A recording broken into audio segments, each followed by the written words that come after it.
Ladies and gentlemen, welcome to Pie Watch.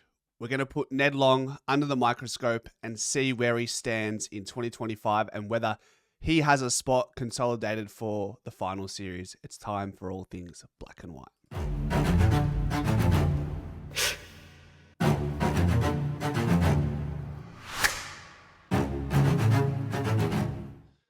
Now, if there is someone that is the epitome of fighting tooth and nail to earn their spot in 2025 for the black and white, it is Ned Long personified. He was the sub in multiple games early in the season, and when he came on, despite not accumulating the ball a bunch, he just found a way to impact the contest. And I think beyond his disposals and clearances in contest, it's his tackling pressure and ability to withstand tackles from opposition.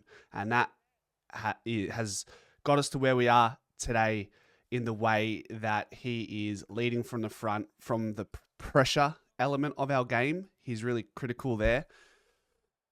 But the question must be asked now, with Tom Mitchell being managed, you almost feel like that's a conversation of, let's see what Ned Long's about after Tom Mitchell's omission or management, and see if he wants to hold his spot for the remainder of the year. He's earned it up until this point, and there's been conversation in the Pies footy community. Some of you have been saying, well, is his spot up for grabs?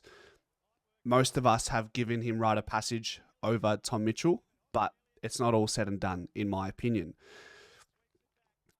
Early in the season, he was on fire. Starting with the Sydney game, he had 29 touches and earned 9 coaches' votes. How many tackles did he accumulate in that game? 9 tackles.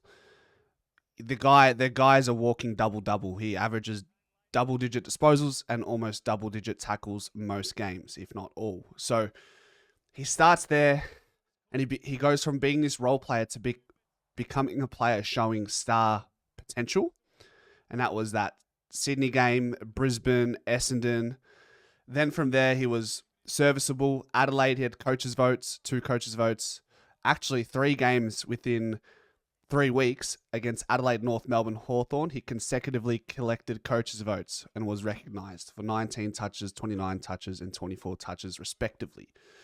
The last 5 weeks, particularly the last 2, have been quite slender for Ned Long on the stat sheet, and we'll talk about that Gold Coast game because I think beyond the stats, I think we saw some things that we need to see improvement in to truly trust Ned Long over the next 2 months, whatever's left of the season, 2-3 months, okay?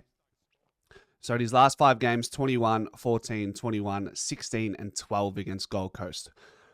Carlton, immediately you see that impact with Tom Mitchell in the midfield. He sort of doesn't become that tap 2 guy or that guy who is mopping up at ground level. That becomes Tom Mitchell against the Carlton side who love a close quarters game, and it plays into a player like Tom Mitchell. You would have thought maybe Ned Long as well, but you can't all eat. You can't all get a lick of the ice cream. Somebody's got to collect the ball, and somebody's just going to have to play a lesser role to a certain extent. The Gold Coast game is where I think we learn a lot about Ned Long, and I think he, beyond every other player that night, will take the biggest learning strides playing against Matt Rowell and having big moments in that fourth quarter where he just wasn't able to capitalize. Do we see free kicks against? We don't. But I think he would have conceded 4 or 5 free kicks against. Now we can argue some of them were soft, but at the end of the day, Gold Coast would make a case. If you panic around Matt Rowell and the umpires are watching, they're going to favour Matt Rowell because he's such a beast. In that fourth quarter, you see that set shot, and we know his kicking isn't his forte. It's not his go-to, but that is a moment he would have liked to have had back in that set shot. I don't even think he made the distance from like 35 metres out. It fell short. And then that tackle late in the game where you just want him to stick that tackle and keep it beneath the shoulders. You can argue there was a shrug to get that tackle up high, but you've just got to do everything you can in your power to essentially give us something in that moment. That was the last play of the game, and that was pretty much the end of it from there.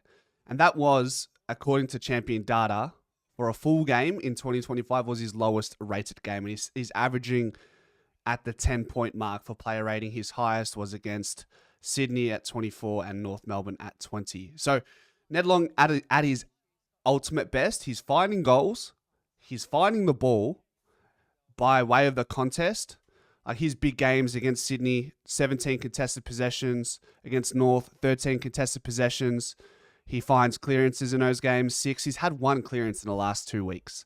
And before that, against West Coast, a lesser opposition, he had 6 clearances. But 0, 1, 6, 1, 0, 3. Before that, 3, 6, 5, 3, 4. And then 1, and then 5, and 9. So I understand there's roles in the team, and he plays that to a certain extent, but I also think he has more to give. And that midfield spot is up for grabs. It is, because you look at the players to come in. We talked about Jordan De Goey still to come back. Houston, Membry, Howe. Who else do we have that needs to come back? Bobby Hill, and there's someone else that I'm thinking that is on the tip of my tongue. One more player. Can we see who that is? If I look at the team list, give me one moment. We'll have a look here. Who is not playing right now as well as those 5? Billy Frampton. So there is a tight squeeze for selection. And while besides Jordan De Goey, there probably isn't anyone really pressing his midfield spot. I think Tom Mitchell, if he keeps performing in the VFL, or if he truly is being managed, Ned Long is a watch. So against a Freo side that are truly dominant in the midfield with Brayshaw, Sarong, and now throw in Hayden Young to the mix, I think all the lights are going to be shining on someone like Ned Long. We haven't even talked about the fact that Bo McCreary comes into centre bounce at times. Lockie Schultz got a look last week.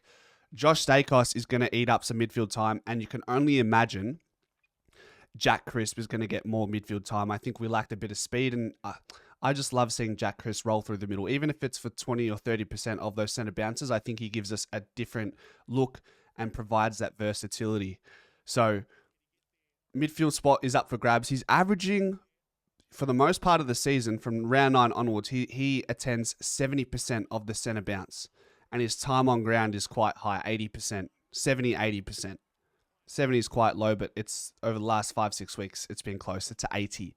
So that he's got the keys to the engine room as that bull.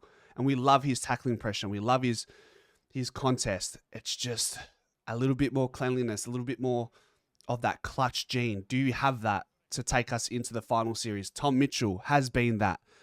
Jordan De Goey is that.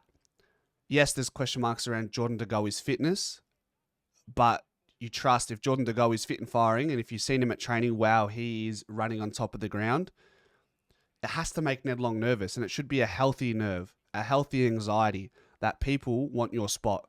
The fact that you have faith from the selection committee to be that guy in the midfield, to rest Tom Mitchell, to put that kindly, it's saying something. To keep Jack Crisp out of the midfield, it's saying something. To get the praises of Nick Dacos and Scott Pendlebury, it means everything. So we love what Ned Long's about, but the next, I'd say this week, but if we zoom out a bit, the next 2 to 3 weeks will tell us a lot more about where Ned Long stands for the Collingwood Football Club in 2025. Ladies and gentlemen, that is all. I hope you enjoyed it. Let me know what your thoughts are in the comments section. And as always, go Pies.